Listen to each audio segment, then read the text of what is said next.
네, 코스타 시장 내 유망 기업 그리고 히든 챔피언을 찾아보는 시간입니다. 자, 오늘도 키움증권 오현진 연구원과 함께하겠습니다. 어서 오세요. 네, 안녕하십니까. 네, 자, 계속 제가 오늘 오프닝 때 네. 4일 춘몽이라고 그랬어요. 4일 좋았다가 네. 그야말로 좋다 말았다 네, 이렇게 맞습니다. 얘기를 했는데 오늘 시장 그럼 어떻게 보십니까? 사실 말씀하신 대로 저희가 사실 연초부터 계속 어떤 미국의 그 경제 지표라든가 아니면은 연준의 어떤 스탠스에 따라서 계속 하방 압력을 받고 있는 기존 계속 지속되고 있지 않습니까? 그에 따라서 사실 반등이 나오더라도 계속 지금 단기 반등에 그치고 다시 하락의 모습을 보이고 약간 이런 추세가 계속되고 있는데 이번에도 이제 국내 증시도 그렇고 어저께 이제 미국 증시도 그렇고 그런 모습이 계속 좀 재현되고 있는 상황이지 않을까라고 보고 있습니다. 미국 증시도 사실 뭐 계속 뭐 연준 관련 인사들의 매파적인 의견은 계속 나오고 있지만 사실 뭐 가장 이제 어제 증시 같은 경우에는 그 기존의 이거래 연속이 이제 좀 올랐던 거에 대한 이제 차익 실현에 대한 그 움직임으로 보는 부분도 있고요. 국내 증시도 사실 어저께 1%대 이상 지수가 상승했었지만 사실 그 마지막 장 마감 때 이제 좀 조정받는 모습을 보였거든요. 오늘도 이런 점에 따라서 좀 그 차익 실현에 대한 매물이나 이런 부분도 나오는 것 같고요.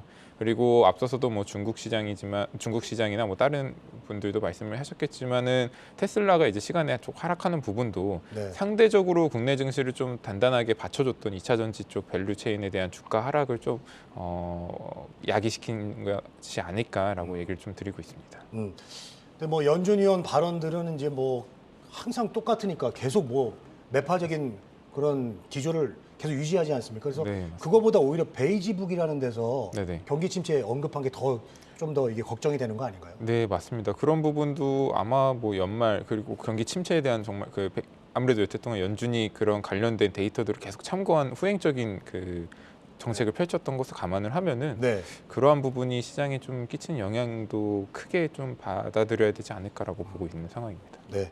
참 여러 가지 참고해야 될 게 정말 많습니다. 네, 맞습니다. 자, 그럼 오늘 소개하실 기업을 좀 만나보겠습니다. 어떤 기업 준비하셨나요? 네, 오늘 말씀드릴 종목은 파크 시스템즈라는 종목이고요. 네, 파크 시스템스. 네, 파크 시스템즈는 사실 아시는 특히나 뭐 IT 관련돼서 투자 많이 하시는 분들은 재작년이나 이럴 때 뭐 주가 퍼포먼스도 좋았고 워낙에 국내 어떤 원천 기술을 가지고 있는 몇 안 되는 좋은 소부장 업체여서 많이들 알고 계실 텐데 지금 시점에서 좀 오늘 주가도 그렇지만 좀 주목해야 될 점 위주로 말씀을 드리면 일단 어저께 잠정 실적 발표를 했고요. 3분기 네. 관련해서 사실 시장 전망치보다 훨씬 좀 잘 나왔습니다.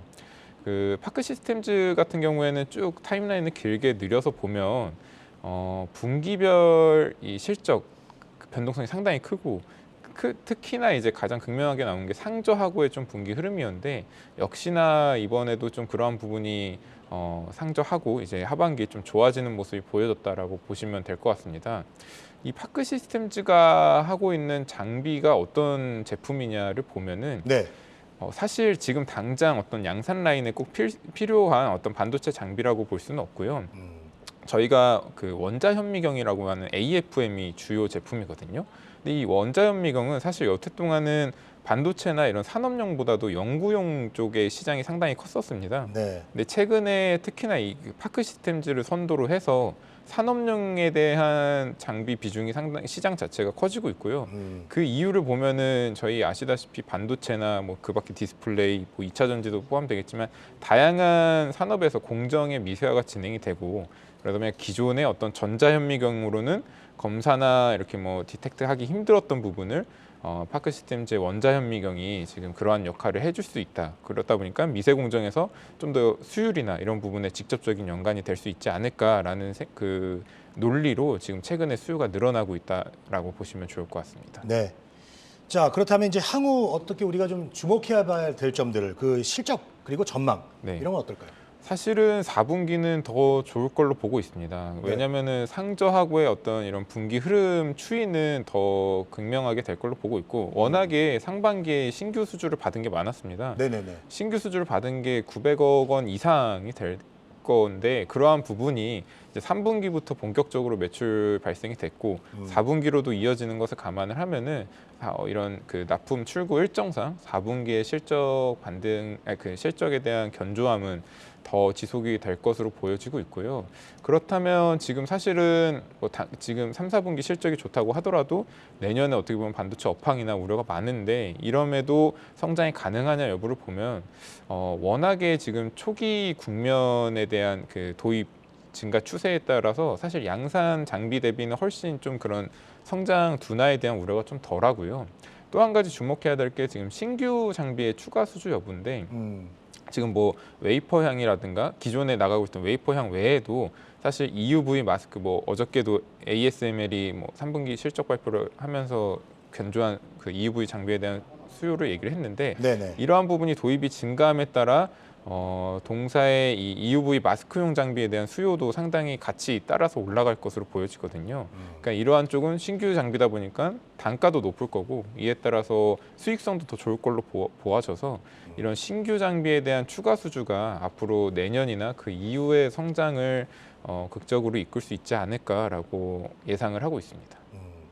자, 그리고 그럼 앞으로 전망은 어떻습니까? 매출 전망, 영업이익과. 네, 매출과 영업이익 사실 3분기에도 예상보다 훨씬 높게 거의 40% 가까운 영업이익률을 냈거든요. 네. 이게 결국은 신규 장비에 대한 출고가 본격적으로 이뤄지면서 나온 영업이익률이란 걸 감안을 했을 때는 4분기나 내년에 대한 영업이익 전망치도 일부 상향이 필요했다라고 보고 있어서 저 같은 경우에는 오늘 이제 리뷰 보고서를 발간을 했는데 올해 같은 경우에는 기존의 200억대 중후반 영업이익에서 4분기 영업이익까지 더하게 되면 영업이익 300억대까지는 나올 걸로 보여지고 있고요. 네. 내년 같은 경우도 영업이익 426억 원까지는 가능할 것으로 전망을 하고 있는 상황입니다. 물론 이제 앞서서 말씀드렸던 신규 장비, 뭐 EUV 마스크라든가 네. 아니면 최근에는 뭐 디스플레이용도 추가 수주가 나오고 있었거든요. 이러한 부분에 여전히 뭐 리핏 수주가 되는 부분을 계속 체크를 해봐야겠지만 지금까지 성장세를 감안했을 때 내년에 400억 원 이상의 영업이익도 가능할 거다라고 말씀을 드리고 있습니다. 알겠습니다. 뭐 신규 장비가 또 추가됐고 그리고 이미 수주를 받은 것도 많기 때문에 뭐 내년에는 이제 돈 벌 일만 남았다. 네, 맞습니다. 이렇게 봐도 되겠네요. 네네. 네네네. 자, 코스닥 히든 챔피언 파크 시스템스에 대해서 전망을 좀 들어봤습니다. 키움증권 오현진 연구원과 오늘도 함께했습니다. 오늘 말씀 고맙습니다. 네, 감사합니다.